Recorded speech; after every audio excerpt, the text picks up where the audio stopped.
Almost running away with it, but here in the East, they are bunched together. In fact, Washington, Connecticut, Indiana, right now, all 9-5, right behind the Atlanta Dream. They've got a tough one tonight, taking Ellis, who came over from Tulsa in a trade the end of May, on the floor right now for Indiana.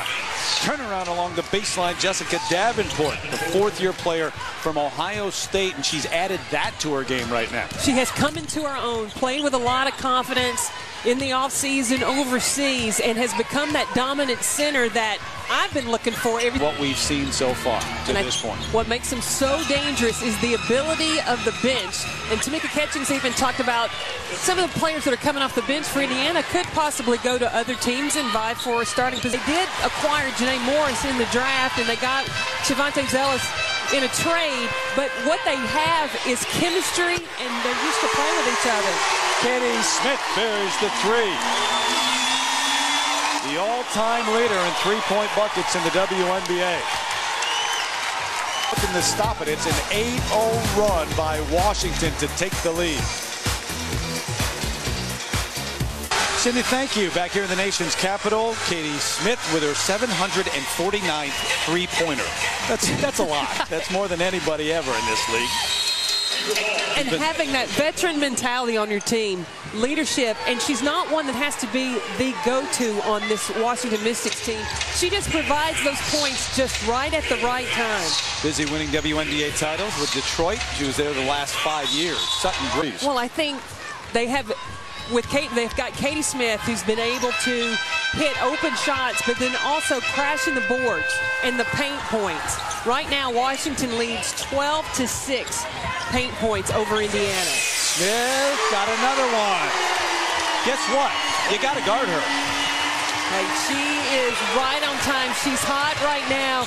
And as she opens up the floor, knocking down threes, UI points from the bench, and Breon January came in and knocked things down downtown. And then Jessica Davenport came into the game, and she was huge. 6'7" presence inside, and did a nice job down low in the paint on the block for Indiana. Katie Smith was the answer. You didn't get any points for Monique Curry, but the veteran Katie Smith did a nice job. 3 threes that were huge for Washington and has allowed them to have a 1-point lead. And you were right on the money in terms. So far. Catchings out front, matched up with Katie Smith. And that last bucket, the three by Catchings, her first field goal since the 4:37 mark of the first quarter. Can't stop Smith. 5 for 8 from the three-point, like she is the MVP of this 2010 season. Catchings, two-man game. Davenport to the corner. There's that jumper.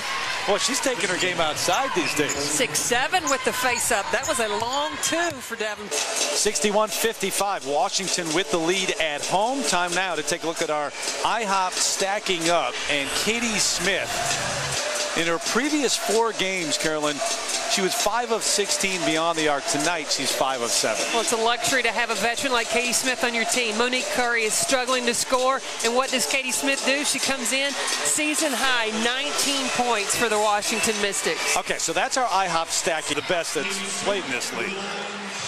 Well, when you look at the players on the floor, shooting, like you said, free throw percentage-wise, she's the worst one on the floor. Sure. Could be a good foul.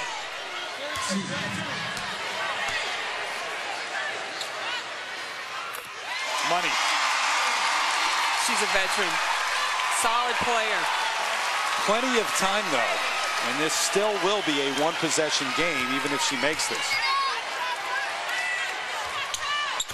And Dunn. 3-point lead. Timeout taken by Lynn Dunn.